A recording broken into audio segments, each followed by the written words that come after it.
What is the footprint of our money? What is the added value of our investments? We don't know. The Globalance Bank is changing this. Our clients are receiving their very own portfolio footprint. Because money does have a footprint. Money can destroy. Money can invent. Money can exploit. Money can cure.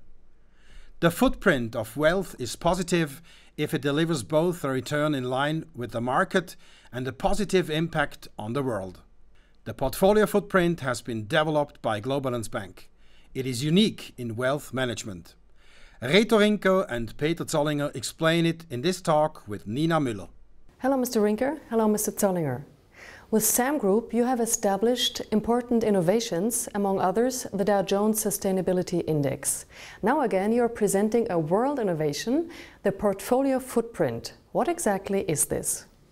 You can look at it like an additional report on your portfolio that not only gives information about the investment performance, but on the footprint of a portfolio. Or look at it like a photo album that tells you what your money is doing every day. I'll give you a couple of examples. If you buy a car, as an example, you're looking at the carbon emission of the car or the gasoline consumption. If you buy a computer, you have an interest in knowing more about the labor practices in those countries. But usually in the portfolio, you do not know about those aspects, and that is what the portfolio footprint is all about. It gives transparency on those aspects, and in addition to the more moral issues, you will also have information about the risk and return of the portfolio. Why did Globalance Bank develop the footprint? First of all, money is more than just a benchmark or performance. It is also about impact. And that's why we have developed the portfolio footprint. It's mainly three reasons. The first reason is we want to give our clients an insight in the portfolio. Do they have large environmental risks? Do they have large societal risks? Does the portfolio create jobs? Does it stimulate energy turnaround or status quo? So those are aspects we would like to measure in the portfolio. The second reason is we would like to move more than just money. We have an interest in learning more about the impact, and clients should be happy with their investment. They should be proud. And the third reason is we made very good experience, as you mentioned it, with the Dow Jones Sustainability Index, but that index was geared more to institutional investors, and now the portfolio footprint is geared to private investors. Mr. Zollinger, how do you assess and present the footprint?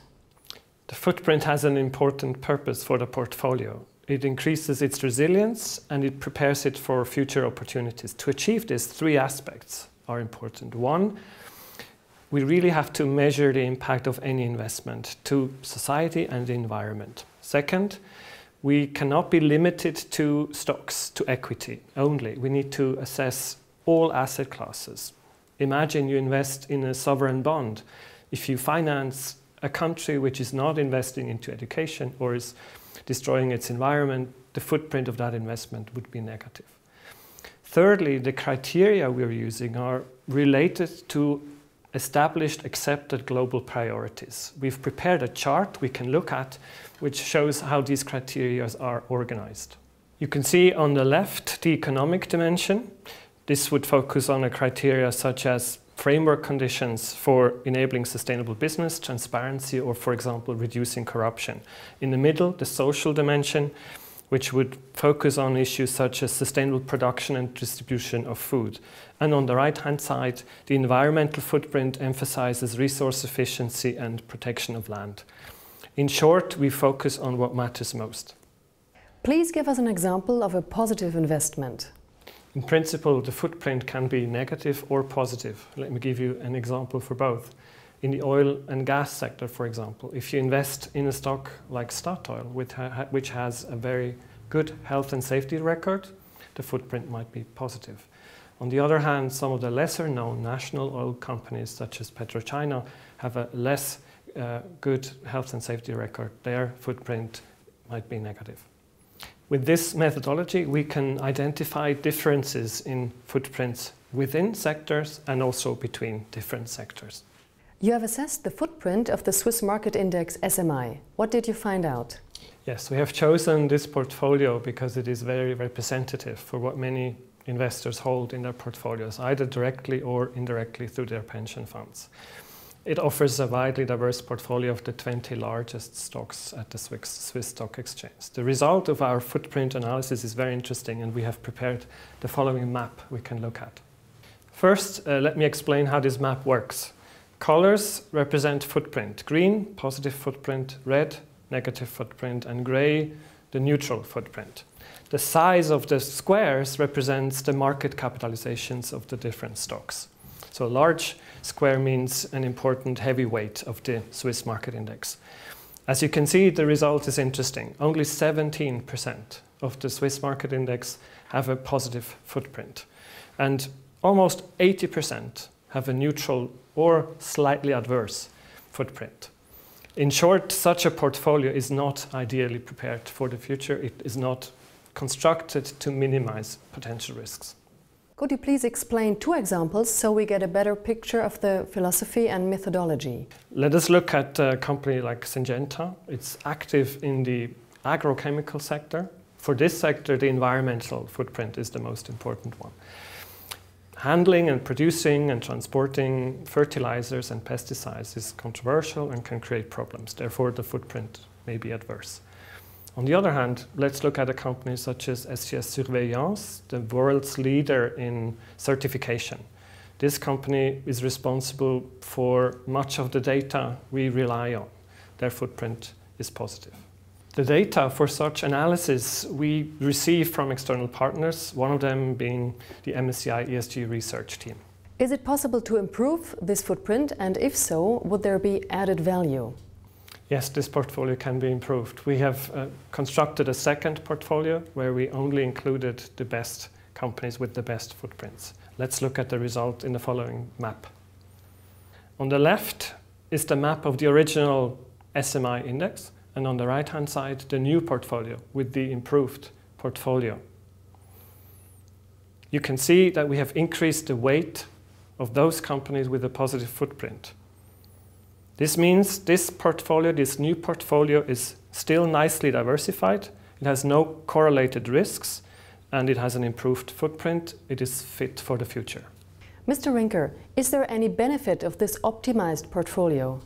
Yes, of course, that is the question, and we did some research on that. So what we did is we have the SMI as it is, and then we have the optimized portfolio where we have selected the 10 leading company based on our methodology. And we compared the last 5 years, and we can see the result now on this chart here. So what we can see on the chart here is the last 5 years of the Swiss market index, and the index unfortunately was negative. It was minus 19%, but we also see that the optimized portfolio has a result of minus 8, so the outperformance of the optimized SMI is an impressive 11%. But not only the performance is better, it also has a much better footprint. So it means that we also have a better risk opportunity profile with the optimized portfolio. So there's a clear conclusion here. First of all, we have a much better footprint. Second, the performance is better over that time frame. And third, we have a more resilient portfolio. We from Globalance here, we do not only cover equities with that approach, but we also cover the overall portfolio, including real estate, bonds, and so on. For which client is the portfolio footprint attractive? There are 2 types of clients. One is private investors. They have an interest in learning more about where are they invested, what is their portfolio footprint, and how can they improve the footprint. The other segment is family offices and foundation. Quite often foundations do have a mission, as an example, to facilitate education or to combat a certain disease. And with the footprint you can find out whether that mission matches with their portfolio, which quite often is not the case, and we can help them to improve their footprint according to their mission. So what is in for investors? You have mainly 3 benefits.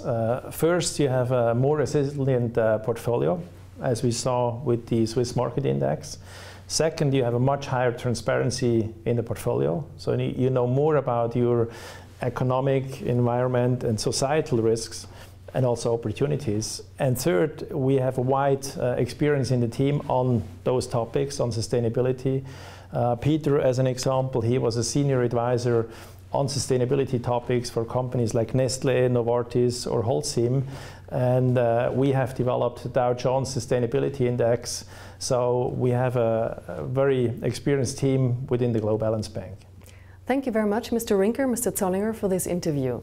For further information on the portfolio footprint, take a look at the website of the Globalance Bank. In the meantime, enjoy investing.